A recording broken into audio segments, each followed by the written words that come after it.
नमस्कार, मैं मिथिलेश सिंह और आप देख रहे हैं सॉवरेन वॉइस। दोस्तों, बिहार में कल यानी 28 अक्टूबर को पहले चरण के चुनाव होने हैं। पहले चरण में 71 सीटों पर 2 करोड़ 14 लाख मतदाता अपने मताधिकार का प्रयोग करेंगे। इन 71 सीट पर कई मंत्रियों और बाहुबलियों के भाग्य का फैसला भी होना है। मुख्य रूप से एनडीए और महागठबंधन के इर्द गिर्द घूमने वाले चुनाव में एक तरफ बेरोजगारी और लॉकडाउन की वजह से प्रभावित इकोनॉमी मुद्दा है, तो वहीं बिहार के चुनाव से जातिवाद कैसे गायब रह सकता है। वहीं दूसरी तरफ नीतीश कुमार इस बार अपने 15 साल और लालू राबड़ी के 15 साल की तुलना कर जनता को सही सरकार चुनने की बात कर रहे हैं।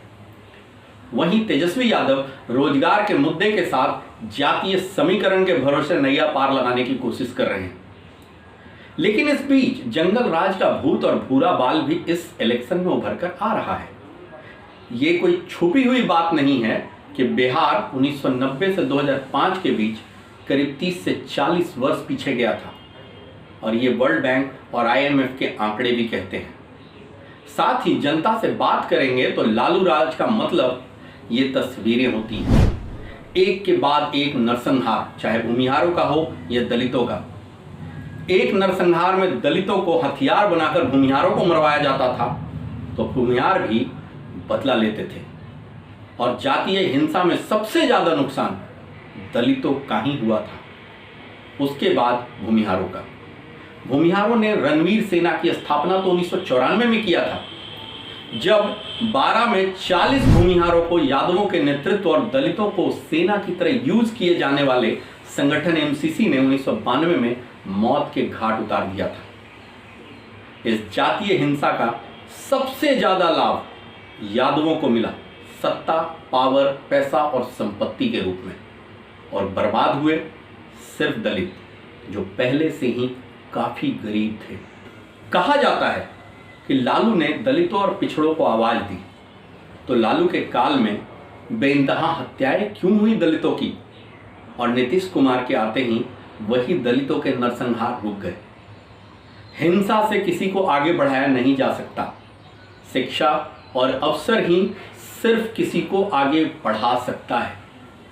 1990 से 1999 तक में ज्यादातर बिहार के कारखानों को लालू काल में बंद कर दिया गया था। चीनी मिलों को तो चालू करना भी मुश्किल था, क्योंकि 2005 आते आते कर्मचारियों के अरबों रुपए बकाया हो चुके थे। गन्ना किसानों के भी अरबों रुपए बकाया थे, और ज्यादातर किसानों ने तो गन्ना उगाना भी बंद कर दिया था। तो वहीं बरौनी के उर्वरक कारखाने को 1999 में बंद किया गया, जिसे फिर से वापस 2018 में चालू किया गया है।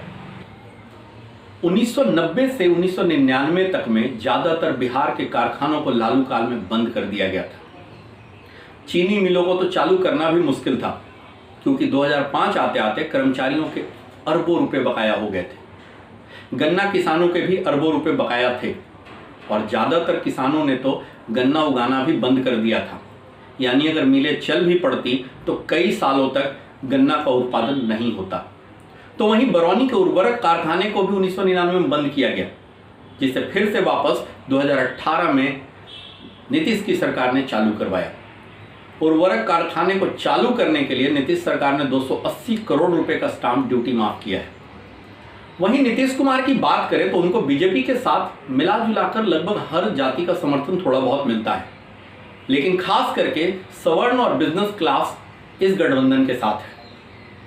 लेकिन इस बार की राह आसान नहीं लग रही, क्योंकि मुस्लिम और यादव जिस तरह से एक बार लालू यादव के साथ खड़े थे, वैसे ही एकजुट होकर फिर से एक बार तेजस्वी के साथ खड़े दिख रहे हैं। लेकिन लोगों में नीतीश की बात करेंगे तो रोजगार और शिक्षा पर लोग कमियां बताते हैं, लेकिन इंफ्रा डेवलपमेंट पर किसी भी अनबायस मतदाता से बात करेंगे तो वो मुहर लगाएगा, चाहे बड़ी नदियों पर ब्रिज बनाने की बात हो या विश्व स्तर की सड़कें। 2005 तक बिहार में सिर्फ 4 ही सड़क के बड़े पुल थे, एक गांधी सेतु, दूसरा सोन पुल, तीसरा राजेंद्र पुल, और चौथा कोइलवर, जो कि 100 से भी ज्यादा साल पहले अंग्रेजों द्वारा बनाया गया था।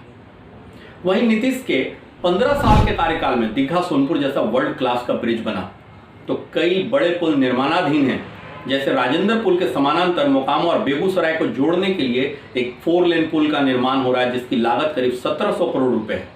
तो मुंगेर में भी गंगा पर पुल बन रहा है। वहीं विक्रमशिला पुल भागलपुर जिसकी लागत करीब 1161 करोड़ रुपए है वो भी बन रहा है। तो वहीं 500 मीटर से 1 किलोमीटर वाले पुल की संख्या तो बहुत ज्यादा है। कई फ्लाईओवर तो पटना में ही बने हैं। वहीं बिजली की भी उपलब्धता बढ़ी है। इसके अलावे भी जल जीवन हरियाली के तहत पानी के स्रोतों का जीर्णोद्धार हुआ है। और सबसे बड़ी बात कि नीतीश कुमार हर सभा में अपने कामों को गिनवाते हैं और साथ ही लालू के जंगल राज पर भी निशाना साधने से नहीं चूकते।